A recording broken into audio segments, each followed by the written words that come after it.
Halo, selamat pagi. Saat ini Anda menyaksikan Berita Banten bersama saya Rusdi Maulana. Sejumlah informasi aktual dan menarik akan kami hadirkan untuk Anda. Dan berikut 3 berita utama pagi hari ini.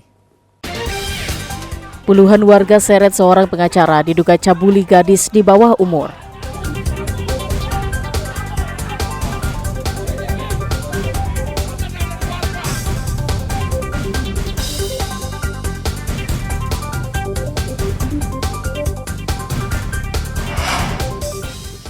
Harga kebutuhan dapur naik drastis jelang Nataru.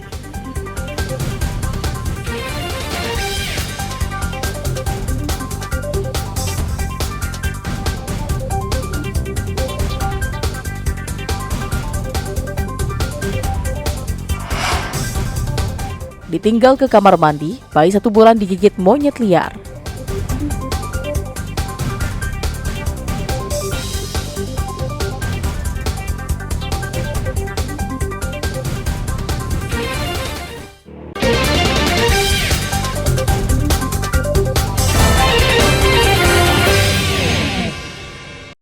Diduga mencabuli gadis di bawah umur, oknum pengacara ditangkap puluhan warga yang mendatangi kantor pelaku di Komplek Perumahan Kepuren, Kelurahan Kepuren, Kecamatan Walantaka, Kota Serang.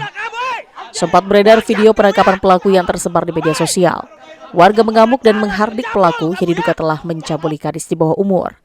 Pelaku yang mengenakan kemeja berwarna merah terus dimaki warga dan dibawa ke Polda Banten. Pasca kejadian, kantor sekaligus rumah pelaku terlihat sepi, tidak ada aktivitas di dalamnya. Bahkan warga yang ditanyai media memilih bungkam setelah kasus ini ramai dibicarakan publik. Kabid Humas Polda Banten membenarkan penangkapan tersebut. Kasusnya tengah didalami penyidik di Treskrimum Renakta.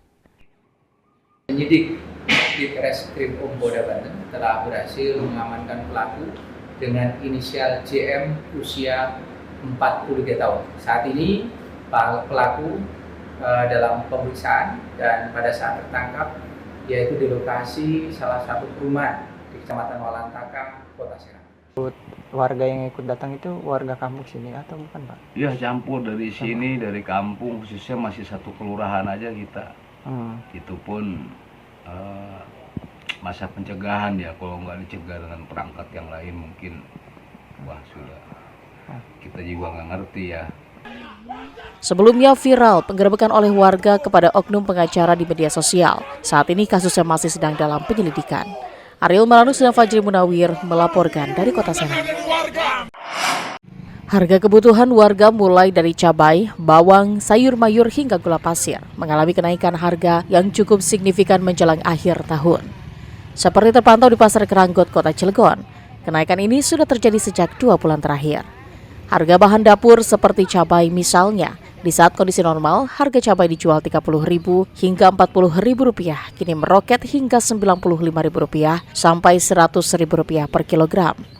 Selain itu, harga tomat juga ikut naik drastis hingga 100% dari yang semula dijual Rp8.000 kini menjadi Rp16.000. Kenaikan juga terjadi pada sejumlah jenis sayur mayur.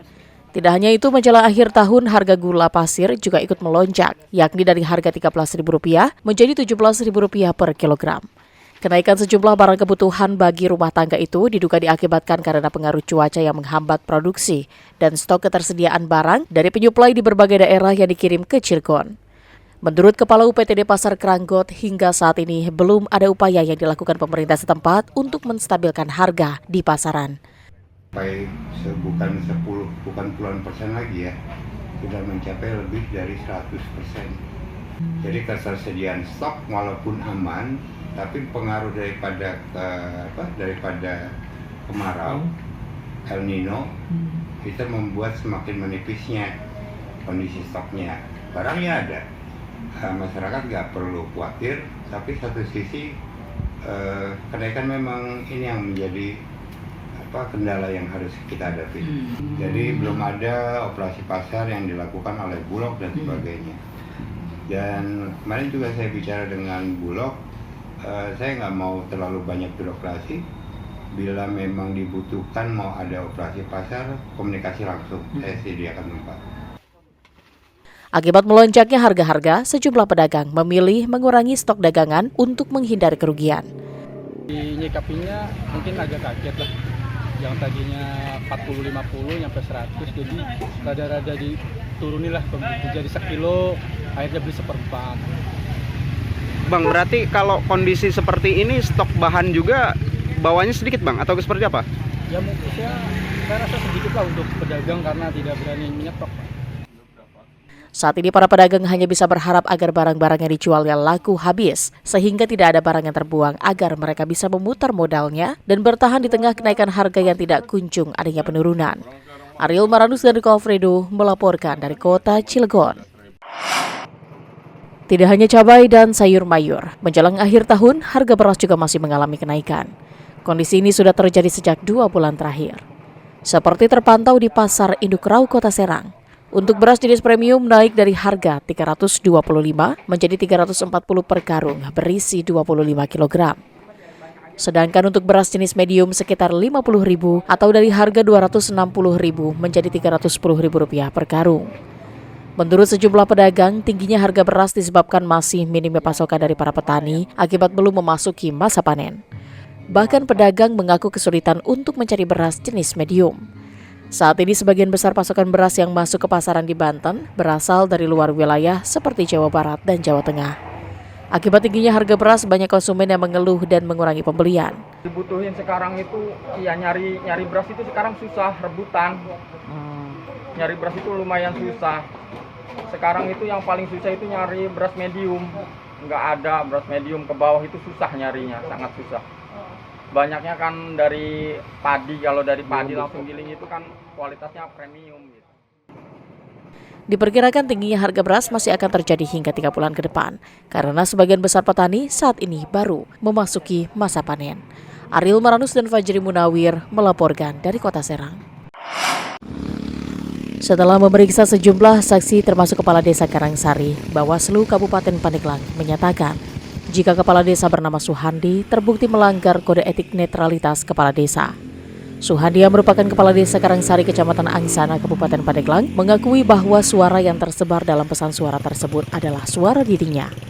Dalam pesan suara tersebut, Suhandi mengancam akan memutus bantuan kepada warga jika tidak memilih calon legislatif tertentu. Menurut salah satu komisioner Bawaslu, Suhandi terbukti melanggar ketentuan Undang-Undang Nomor 6 Tahun 2014 Pasal 9 tentang keputusan yang menguntungkan diri sendiri dan menyalahgunakan kewenangan.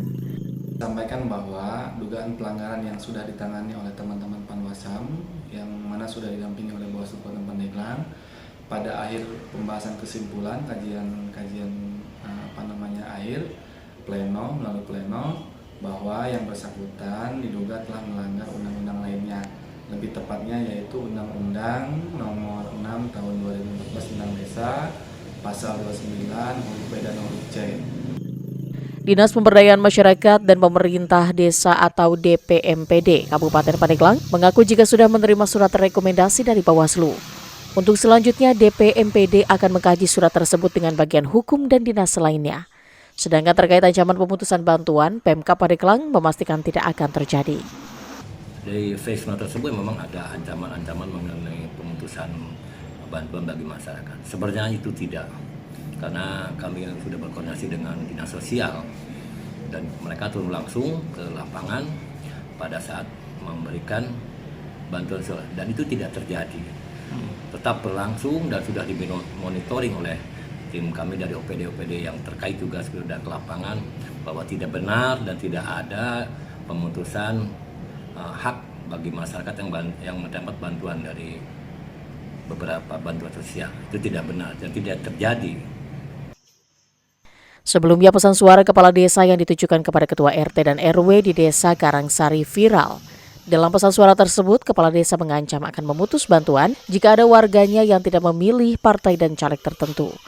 Ariel Maranus dan Andre Sopian melaporkan dari Kabupaten Pandeglang.